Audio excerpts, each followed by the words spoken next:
It has been 1.5 years since my return to Portugal. The return to my childhood home, the place of my formative years. A place beaten down by abandonment, where nature's way replaced the absent stewards of the land. 18 months later, this is what was done and how I'm staying ahead of schedule and under budget.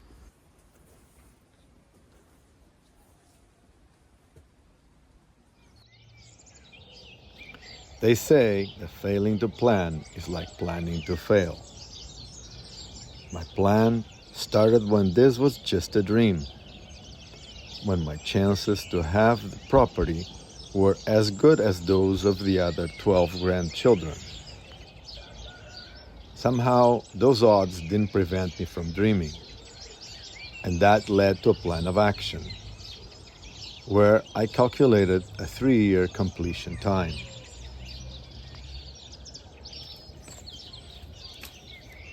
First, clear the land.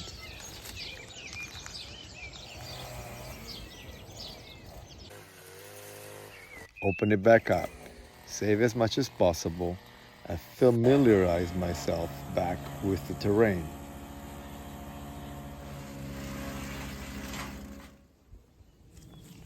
Commission a topographical survey to have precise elevation and location measurements.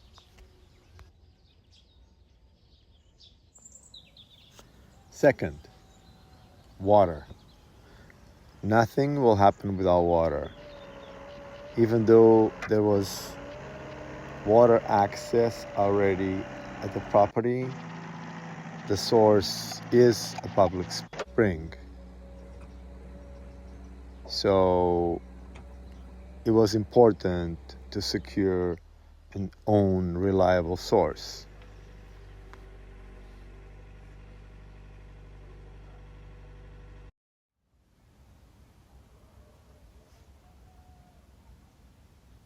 Third, outbuilding.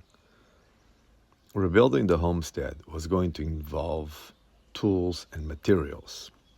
So the first thing that made sense was to build a workshop.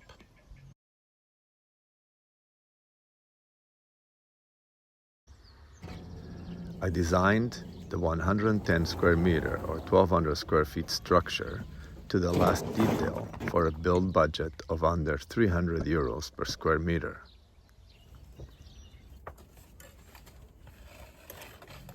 The result is a multi-purpose outbuilding, easily the most important piece of support infrastructure for the future of the homestead.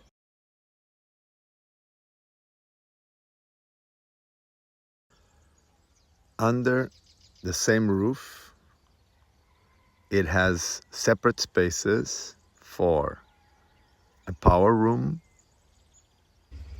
a generous workshop, a garden shed,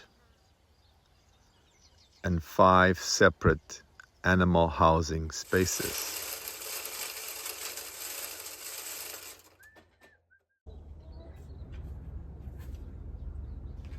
Plus an additional outdoor storage area.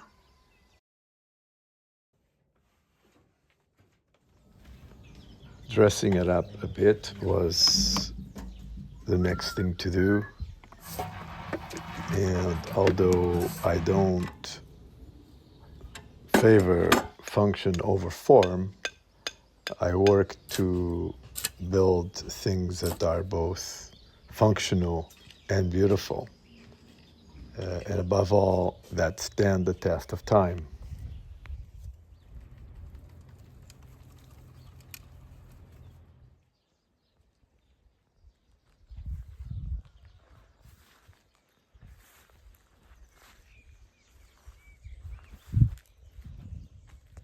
I've been asked this question, and I estimated that it would take me 3 years to complete the renovation of the homestead. I know that about 60% of that time would be dedicated to everything outside of the house. So the plan was to set up the basic infrastructure first. This would create the ideal conditions to then work on the house much more efficiently. This would also allow me time to reflect on the work that I was planning to do to the house, and mainly reflect on the design that the architect offered, related to the connection of the two structures. A design that initially looked interesting, but that upon spending time in the house, cleaning the walls, removing all the vegetation, I just didn't think would be what would suit the house, its character. And so I made substantial design changes, and mainly I went to single roof, which was what I initially imagined in the very beginning when I started dreaming this up. And I went to a full stone connection wall. So even though the design is a lot simpler than what the architect suggested, it's not necessarily less costly, because building in stone is a lot more expensive than building in cinder block or anything else. But ultimately, what I think is something that will do the house much more justice to its original design and character. Doing basic infrastructure first also ensures that by the time the house is ready to move in, the rest of the homestead is fully operational and ready to hit the ground running. One such piece of this basic infrastructure is something that my grandparents had as their two outbuildings. One was the silo, the cob corn dryer, which around here is called caniço or espigueiro. The other is this lean-to, where my grandfather had his carpentry shop, if you will, with working bench and other things would store under the structure. To me, it was very important to get done first. I use it on a daily basis now that we are working on the house. It's been so satisfying working under it, doing things that I did here last when I was a child, some 50 years ago.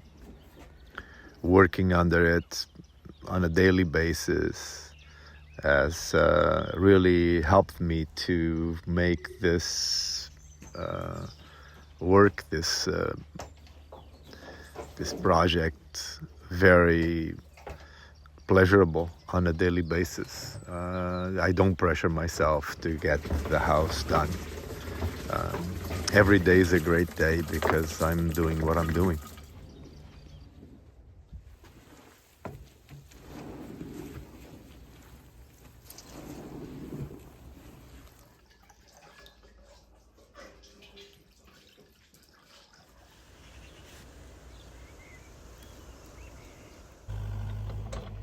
Another very important piece of support infrastructure is the gravity irrigation tank.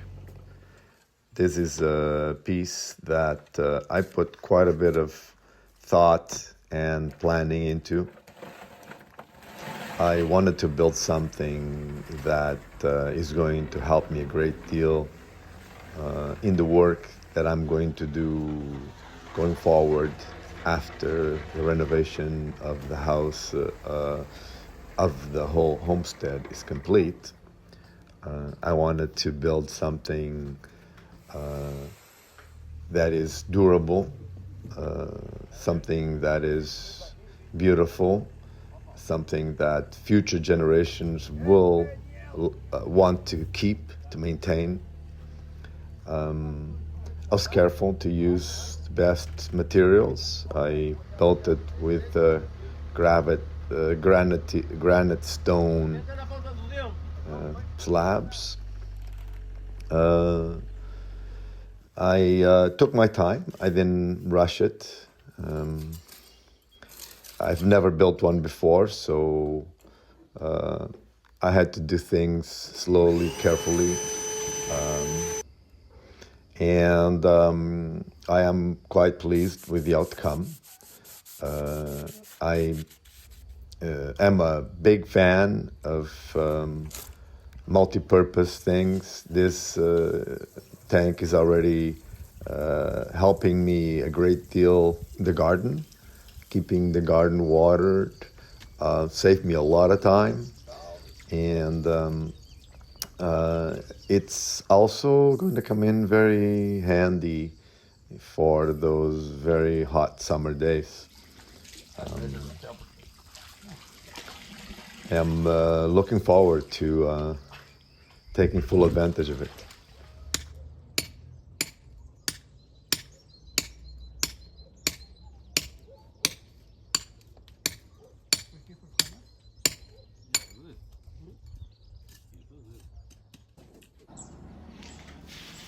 So a year and a half into the project, and where do I stand on the work that the house needs or is going to get done to? I believe that I'm about 50% done. Although when people look at it, they don't believe me. And I can see why. But having spent all this time working on it slowly, not rushing into things, allowed me to really fine-tune my plan for it. And what has happened is that I have made decisions and changes to my original design where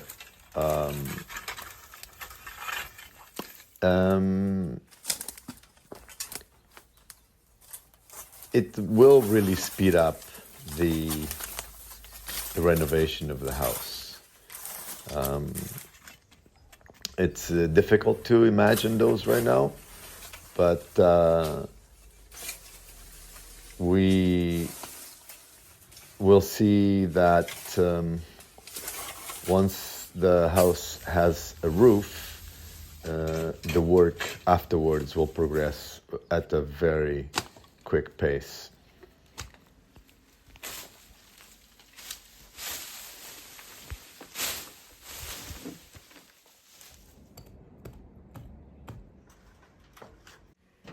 One of the first things we did was to close the cellar. Essentially, it was the old animal barn, the lower level of the two-story structure. And it's now going to be the root vegetable and wine cellar.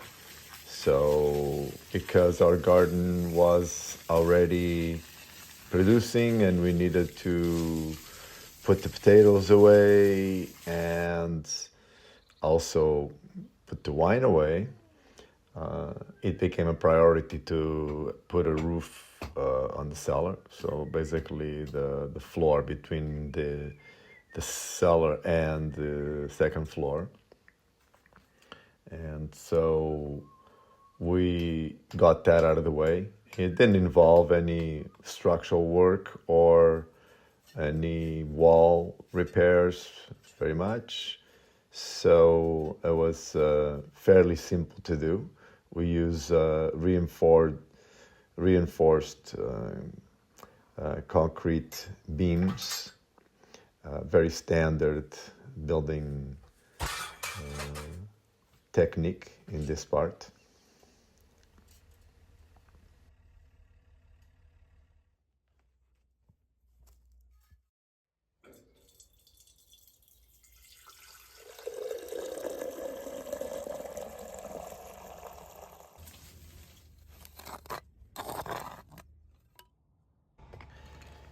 Serious stone wall building started when we built the side entrance, which is kind of a little extension from the corner of the house out. And it was a double face stone. It was the first double face stone that we built.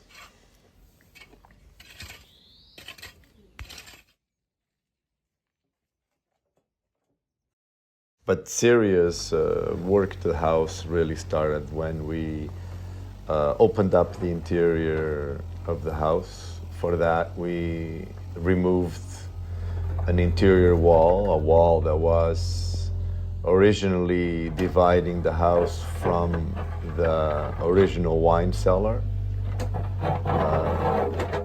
The wine cellar had been, by the looks of it, an addition to the original house.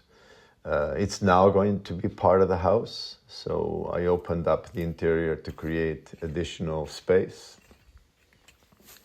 At this time, I uncovered the old bread oven, my grandmother's bread oven, which I took apart and will be reassembling outside at a later date. We then raised the old cellar wall to meet the height of the rest of the house, because the old cellar was partially buried for staying cool. It was also much lower. We worked a little bit on the side, on the wall that faces the interior of the property. Built the window that you'll be looking out from the kitchen.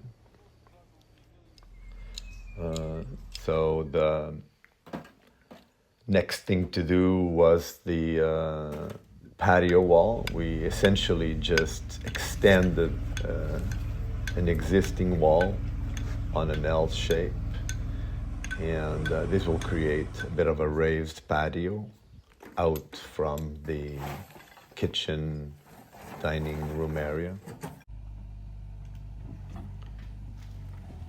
We did a lot of work to the front face of the house. We waterproofed the wall. You can call it the foundation wall. It was never the foundation wall, but many years ago the municipality widened and raised the road, which buried the wall. So we dug it up and waterproofed it to minimize humidity in the house and in the cellar later on. Because the house is now going to have just one roof. It used to be two separate structures with two separate roofs, but now it's going to have just one roof over the two structures. The height of the lintel had to be raised to the level of the two-story structure. That was the first thing we did. It also improved the dimensions, the width versus height of the entrance. That was changed by the changes made to the road. It's now got much better proportions of width versus height than it did. It was a pretty tricky job, but João is a master stonemason and he did a fabulous job with it.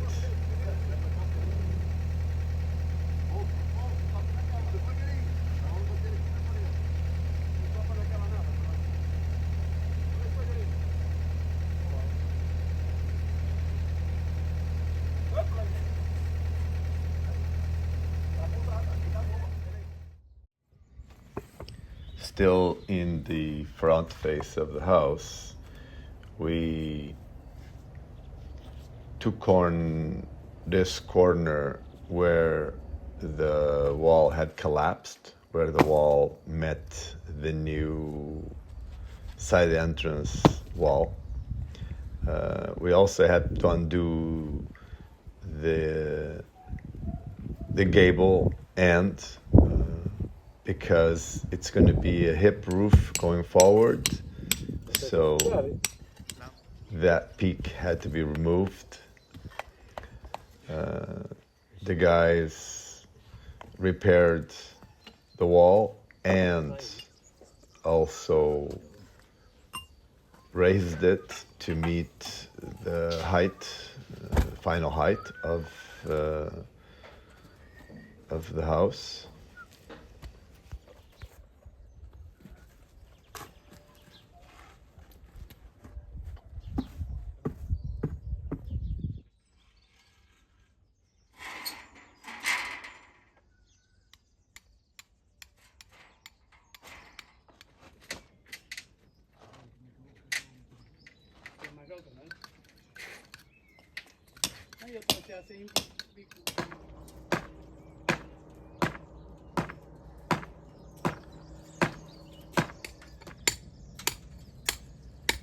Now, with the west-facing and south-facing walls being ready, the next thing to do to them is the stone cornice, which is a molding that goes on the very top of the wall, just below the edge of the roof.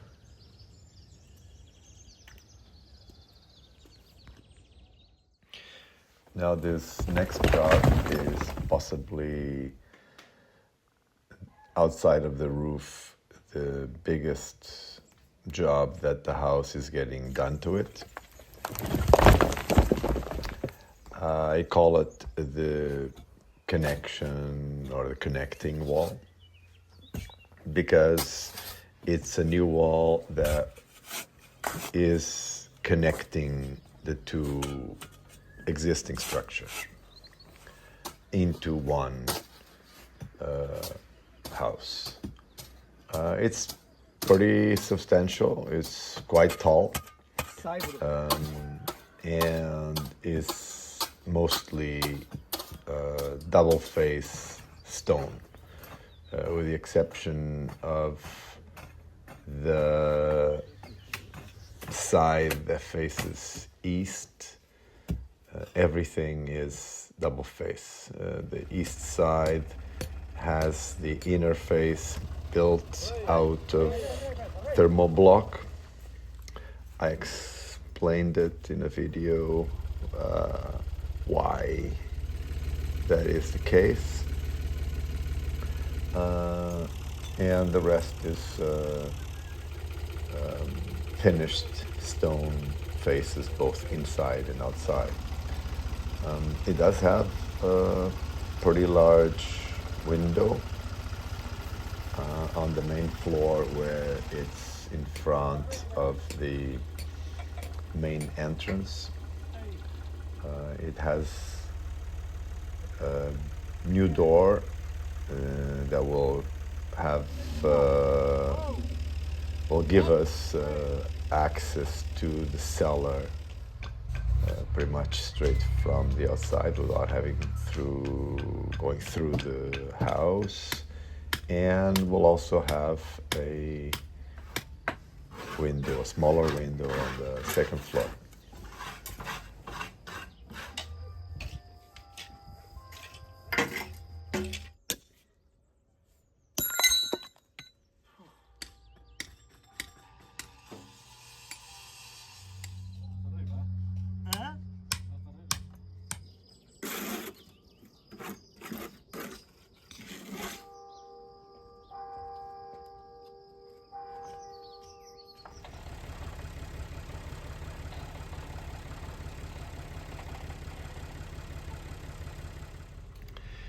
It's pretty slow going.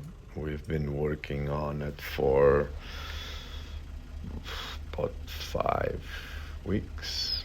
Of course, we had some rain days, but window and door openings are a lot of work, as the stones that create the opening have a lot of finished faces. So that really slows us down. But it's coming along.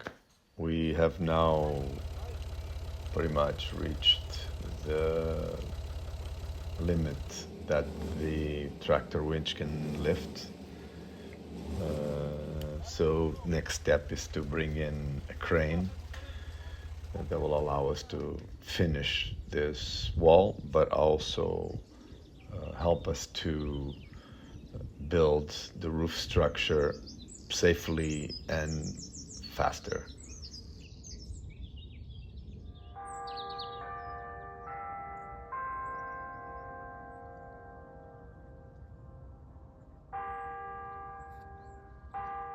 And of course, lots more than that has happened here in the last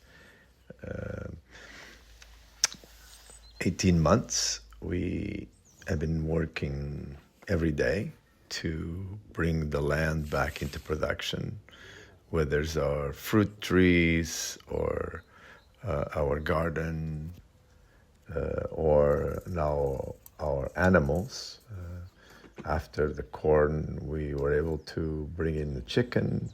We now have chicks that were born at the homestead, and it's our second season of gardening, of growing, of learning about this growing season, of finding the things that we really enjoy, that work well for us, and all that towards being as self-sufficient and living off of the land as much as possible. If you enjoyed this summary and you don't subscribe to the channel yet, you can subscribe and follow my journey on a weekly basis. I publish every Sunday. And I will see you soon.